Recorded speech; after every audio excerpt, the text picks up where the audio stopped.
संसद के बजट सत्र का आज आखिरी दिन है। केंद्र सरकार राज्यसभा में आज ब्लैक मनी बिल पास कराने की पूरी कोशिश करेगी, लेकिन कालाधन वापस लाने की सरकार की मंशा पर अब बीजेपी के अंदर से ही सवाल उठने लगे हैं। बीजेपी नेता सुब्रमण्यम स्वामी ने ब्लैक मनी को लेकर अपनी ही सरकार पर निशाना साधा है। उन्होंने कहा कि भले ही बीजेपी आज काले धन पर जो बयान दे, लेकिन ये 100% सच है कि ब्लैक मनी एक चुनावी मुद्दा है। सुप्रीम कोर्ट में काले धन से जुड़े सुब्रमण्यम स्वामी की एक अर्जी पर सुनवाई के बाद स्वामी ने अपनी ही सरकार पर जोरदार हमला बोला है। उन्होंने कहा कि वो बीजेपी के चुनाव प्रचार के लिए जहां भी जाते हैं वहां उनसे यही सवाल पूछा जाता है कि लोकसभा चुनाव के दौरान जो 15 लाख रुपए देने का वादा किया गया था वो कहां है। उन्होंने कहा कि बीजेपी अध्यक्ष अमित शाह अब भले ही 15 लाख रुपए हर भारतीय को देने के वादे को जुमला कहें, लेकिन ये सच है कि बीजेपी ने ये वादा किया था और पार्टी के चुनावी घोषणा का हिस्सा भी था। I won't say I'm against the government. That is Ram's position. But I do feel that we have made a promise, and wherever I go campaigning for BJP, the first question people ask me is, क्या हुआ हमारा 15 लाख का? So therefore I have to answer. Whatever Mr. Amit Shah has been quoted as saying, that is what he has said in a press interview.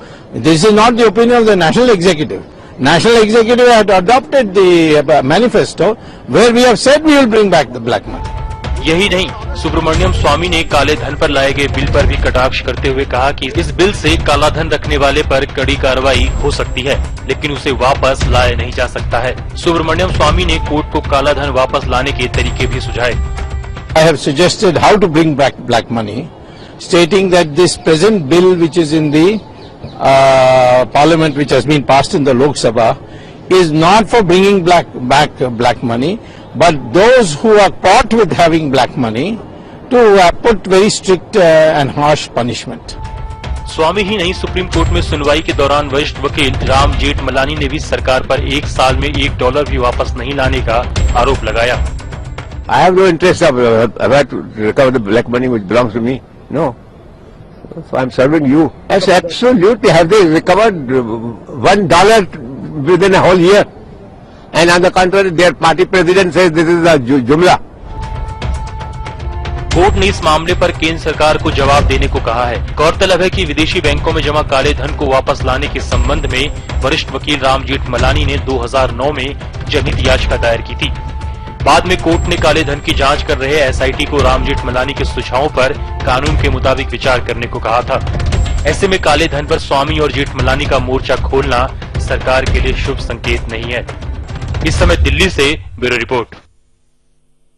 जो सरकारी अफसर SIT में लगाए गए हैं वो तो ऐसा लगता है जिस तरह से उन्होंने कार्य किया है कि वो काला धन वापस नहीं लाना चाहते, और अगर काला धन वापस लाना है या उसको पकड़ना है तो कम से कम काला धन को जो लॉन्डर करके हिंदुस्तान में लगा दिया जाता है पार्टिसिपेटरी नोट्स के द्वारा या टैक्स हेवन की कंपनियों के द्वारा, उसको बंद करने का तो कोई कोशिश होनी चाहिए, लेकिन कोई कोशिश नहीं करी जा रही। तो ये साफ है, और ये भी पता लगाने की भी कोई ठोस कोशिश नहीं करी जा रही कि किनका अकाउंट या किनका पैसा बाहर बैठा हुआ है। तो इसलिए ये साफ है कि सरकार की भी कोई मानसिकता नहीं है इस काले धन को रोकने के लिए। नहीं, गंभीर तो नहीं है, ये बात तो बिल्कुल सिद्ध हो गई है, क्योंकि लगभग 1 साल होने को इस सरकार को, और 1 साल के बाद ये कानून बनाया जा रहा है कि विदेश से काला धन कैसे लाया जाएगा।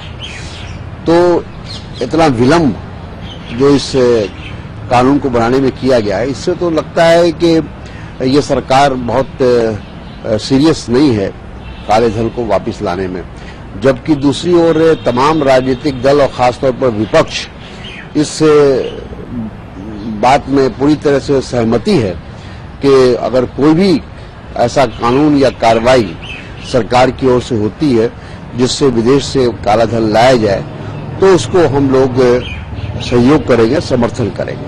लेकिन उसके बावजूद भी सरकार ने ये बिल लाने में इतना विलंब किया है, लेकिन हमें विश्वास है जिस तरह लोकसभा में आम सहमति से ये बिल पास हुआ है, उसी तरह राज्यसभा में भी ये बिल आम सहमति से पास हो जाएगा।